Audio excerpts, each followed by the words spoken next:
Bu hafta tez yazmaya başlıyorum. Ama bu aslında sonun başlangıcı gibi. Dersler bitti, sınavlar bitti. Artık geriye sadece tez kaldı. Arkadaşlarım için de aynı. Herkes sonrasını düşünüyor. Siz videolarda kütüphaneyi, yemek yediğimizi, kahve içtiğimizi görüyorsunuz ama arka planda hem kafamız hem duygularımız karışık. Bu videoda da tam olarak bunu göstermek istedim.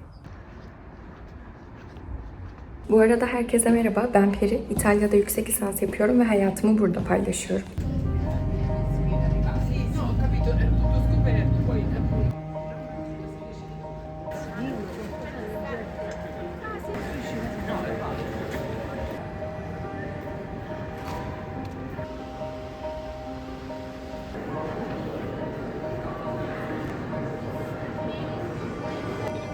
İşte ben yabancıyım, beni alın.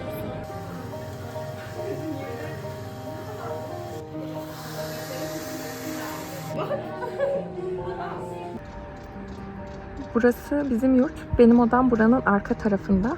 Bizim katta teras vardı, onu biliyordum ama buradaki terası hiç bilmiyordum. Burası daha güzelmiş oturmak için.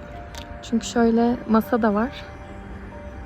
Burayı keşfettiğim iyi oldu. Havanın güzel olduğu günlerde kitap okumaya gelebilirim. Burası da kampüs. Polo Scientifico kampüsü. Burası da yurdun, San Miniato yurdunun birinci binası. Buranın altı da zaten Mensa. San Miniato Mensası. Burası da ortak bahçe.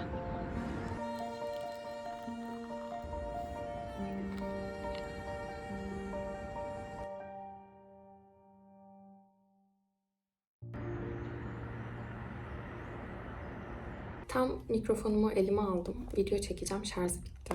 Ben de bunu nereden şarj ettiğimi bilmiyorum. Ahmet şarj ediyordu hep. Bugün çok saçma bir şey yaptım. Arkadaşıma şeyi verdim. Böyle tüy toplama cihazı var. Tüy toplama makinesi. Kıyafetlerin tüylerini topluyorsun. Arkadaşım kullanmak istemişti. Onu arkadaşıma verdim ve dedim ki bunun pili bitiyordu. Buna yeni pil al. Bu arada yanlış anlaşılma olmasın. Arkadaşıma da Derya, arkadaşım diyorum da Derya'ya da bu cihazı al, buna pil al demedim. O dedi ki senin böyle bir makinen vardı sanırım. O bozuktu. İşte biz ona yeni pil aldık. Dedim ki yalanmış. Biz ona yeni pil falan almamışız. Onu denedik, işte düzeltmeyi denedik. Yeni pil falan aldık ama olmadı dedim. Derya da mühendis. Sen mühendis kızsın. Al bunu bir dene. Bir işte yeni pil mi alıyorsun, tamir mi ediyorsun? Bir dene bakalım dedim. Hani belki çalışır diye o şekilde verdim yani. Pil almış ve o cihaz pille çalışmıyormuş. Pil aldıktan sonra bakmış ben bunu nereye takacağım diye, takacak yer yokmuş çünkü pille çalışmıyormuş. Ve bugün bana diyor ki Peri, tüy toplama cihazının pille çalıştığına emin misin? Dedim ki hayır. Ben ona hiç pil takmadım. Diyor ki o galiba şarj edilen bir şey. Nedense evde bir şeyleri şarj etmeye görevleri ya direkt şahsen bana ait olan telefonum ve laptopum gibi değil de ortak işte mikrofon, gerçi mikrofonu da sadece ben kullanıyorum, Ahmet kullanmıyor ama sanırım bu tarz şeyleri şarj etme görevi Ahmet'e kalmış. Neden böyle bir görev dağılımı olmuş onu da bilmiyorum ama şu an Ahmet gittiğinden beri fark ediyorum ki bugün tüy toplama cihazını bilmediğimde fark ettim. Yani pille çalışıyor zannediyorum ve pille bile çalışmıyormuş, şarj edilen bir şeymiş. Şimdi de şu mikrofonun şarjı bittiğinde fark ettim. Bu yani hep şarj oluyordu kendi kendine. Neyse işte şu an mikrofonsuz konuşuyorum ve umarım sesim kötü değildir. Odanın içinde olduğum için çok kötü değildir diye düşünüyorum ama bugün teze başlıyorum dedikten sonra teze dair hiçbir şey yapmadım. Arkadaşımı misafir ettim ama iyi oldu, yani bence iyi geldi bana. Daha verimli bir gün oldu en azından. Böyle teselli edeyim kendime. Sonra güzel bir teras varmış. Onu keşfetmiş olduk. Onu bilmiyordum. Bugün ders konusunda değil de manevi konularda daha verimli bir gündü diyelim. Şimdi de çamaşır atacağım. Yemeğe gideceğim buradaki mensada. Bu kadar. Bugünlük planlarım.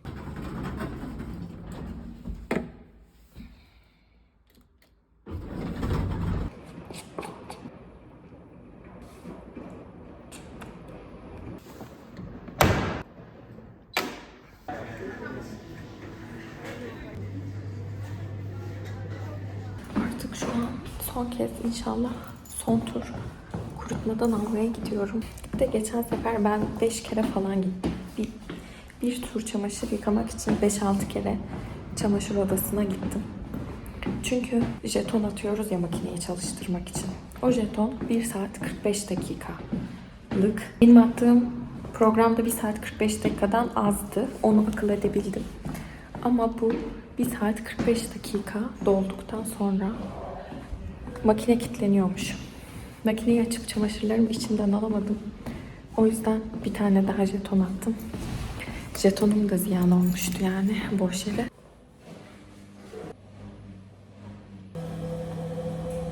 Sormayınca Cemal Beyciğim ya bunlar güzel ya. Yani küçüklüklerinden mi?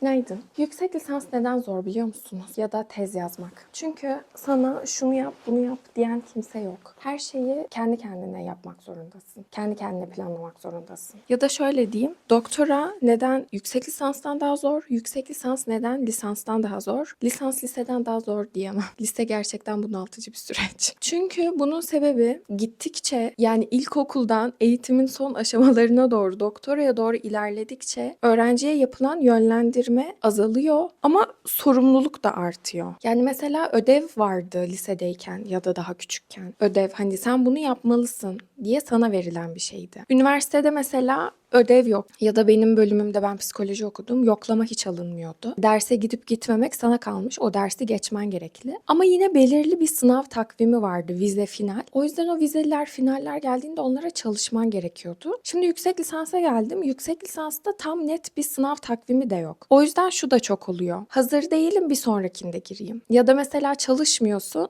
Diyorsun ki neyse zaten bir tane daha var, sonra girerim. Ya da hele şu an tezde tamamen bütün süreci kendin öğrenmen gerekli ve bana şey çok tuhaf geliyor. Hocanın peşinden koşuyoruz ya böyle. Hocam görüşelim, hocam yardım edin diye. Hele zaten doktora tamamen kendi kendini eğittiğin bir süreç. Kendi eğitimini verdiğin bir süreç. İşte bu gibi şeyler, tez yazmak, doktora yapmak, yüksek lisans yapmak öz disiplin gerektiriyor o yüzden. Hatta kısmen üniversite okumakta. Çünkü kimse sana şunu yapmalısın, bunu yapmalısın, bu sınava girmelisin demiyor. Hepsini kendin takip edip kendine bir çalışma programı hazırlayıp ne zaman neyi geçmen gerektiğini planlayıp oturup ona göre hareket etmen ve çalışman gerekiyor. İşte o yüzden aslında eğitim sadece okulda öğrenilen bilgiler değil. Hani insana birçok farklı şey katıyor ama öz disiplin becerisi de katıyor. Yani umarım katıyordur. Çünkü ben mesela bugün yağmurlu ve ben bugün aslında odadan çıkmak istemiyorum. Evde yatmak istiyorum. Ama tezim için bir şeyler yapmalıyım yani artık. Umarım katıyordur. Umarım katmıştır bir şeyler.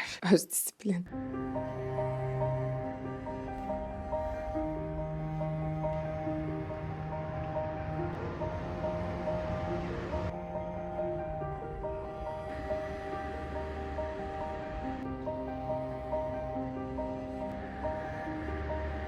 Bazen artık alıştığım için bu sokaklardan hızlı hızlı yürüyerek geçiyorum. Sonra durmuş binaları inceleyen turistleri görünce hatırlıyorum ve diyorum ki burası aslında bir ortaçağ şehri. Çok karşılaşabileceğin türden bir yer değil. Sonra böyle yavaşlayıp etrafı incelemeye başlıyorum. Ve her seferinde o sokaktan binlerce kez geçmiş olmama rağmen farklı bir şey dikkatimi çekiyor. Yeni bir şey fark ediyorum. Mesela bu sokaktan binlerce kez geçtim ve bir sürü detay gördüm bugün daha yavaş ve çevreme bakarak yürürken. Siena'ya bir yönetmen arkadaşımız gelmişti ve şey demişti. Hogwarts stüdyosu gibi ya da Game of Thrones stüdyosu gibi. O günden beri bu geliyor aklıma ve gülüyorum kendi kendime. Gerçekten öyle. Özellikle böyle kapalı kış günlerinde kasvetli ve iç karartıcı ama yine de kendine has bir güzelliği de var bence.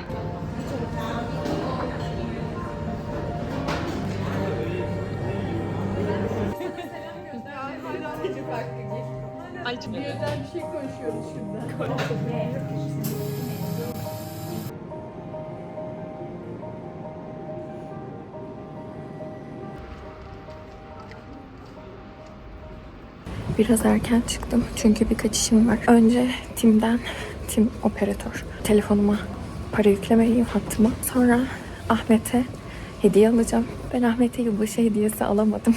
O tam yılbaşı günü gittiği için alamadım ama bahane değil, o bana almıştı. Bu bir bahane değil gerçekten. O yüzden şimdi ona hediye alacağım. Parfümü bitmişti. Güzel zamanlama. Kendi parfümü de şimdi şansa indirimde. O yüzden onun parfümünden almak istiyorum. Burada var mı diye bir bakacağım. Bir de sonra da markete gitmeliyim. Oradan da zaten yurdun yanındaki Mensa'ya geçerim.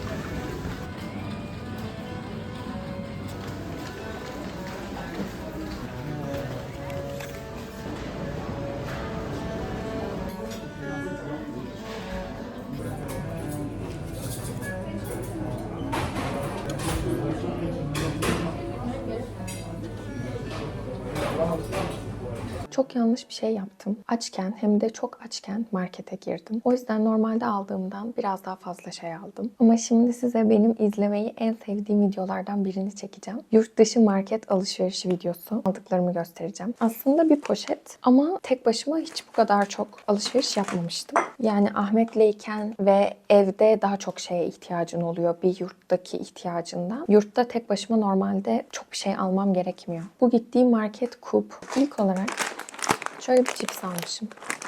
Bunu merak ediyordum. Bu böyle incecik çubuk. Hatta bunu deneyeyim, çok merak ettim.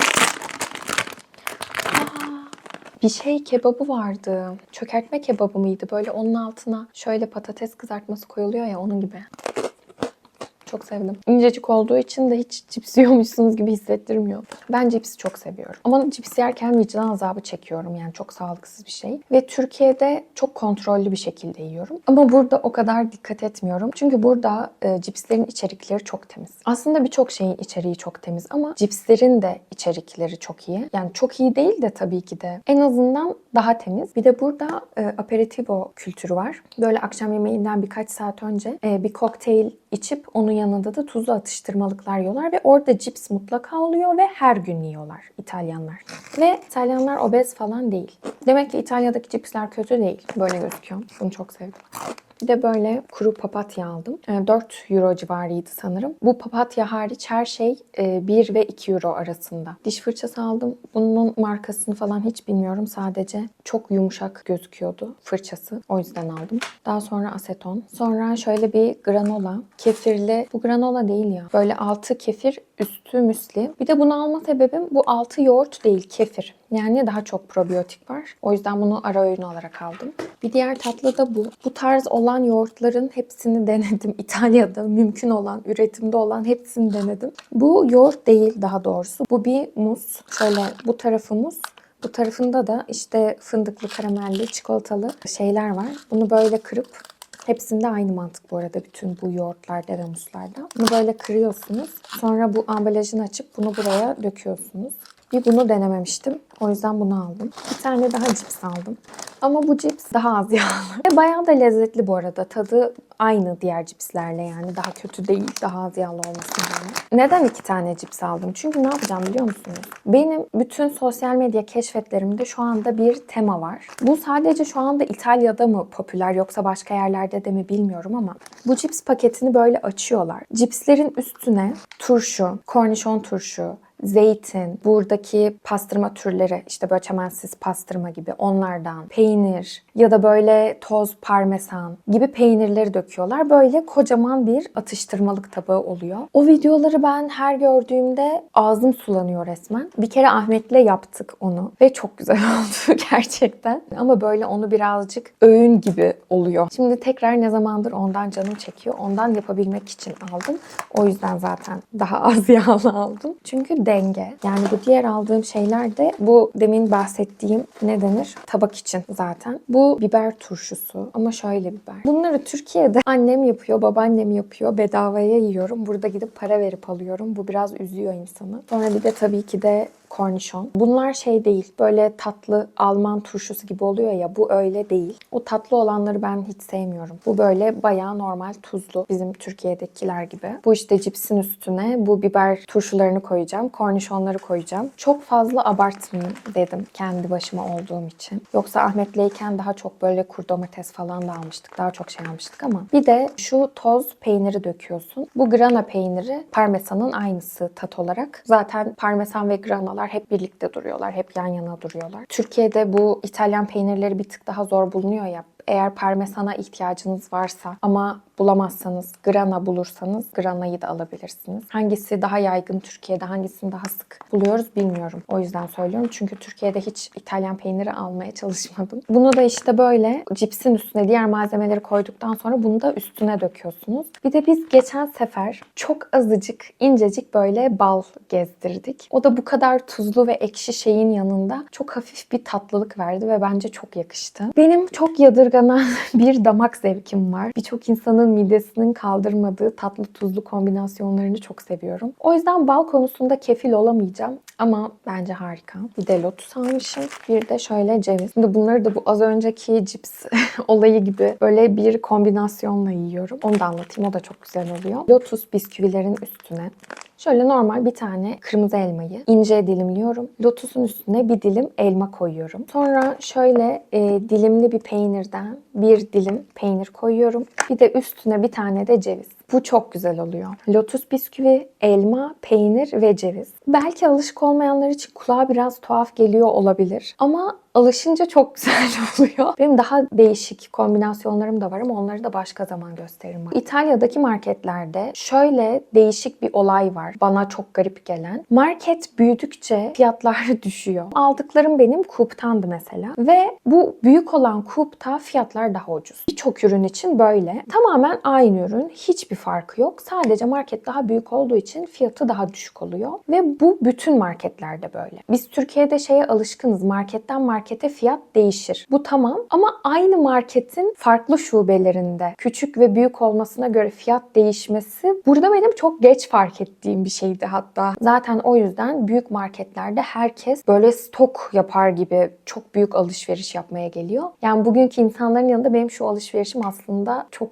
minikti. Bir de fark ettiyseniz benim aldığım her şeyin markası Coop. Peynir Coop, cips Coop, aseton bile Coop. Bir tek Lotus Coop marka değildi. Bundan da daha önce bahsettim ama her marketin kendine ait ürünleri var. Bu zaten Türkiye'de de olan bir mantık. Ama Türkiye'deki marketlerin kendi markalarına ait her ürünleri yok. Belirli kategorilerde ürünleri var. Ama buradaki marketlerin her kategori için ürünü var. Yani mesela Coop'un kulak çubuğu da var, deterjanı da var, cipsi de var. Yani her kategoride ürünü var ve bu sadece bir market için, Coop için geçerli değil. Diğer bütün marketlerde de böyle. Ve bu ürünler çok daha ucuz ve bence daha güzel oluyor. Aynı kalitede ya da daha kaliteli oluyor. O yüzden ben genelde marketin kendi markalı ürünlerini alıyorum hep.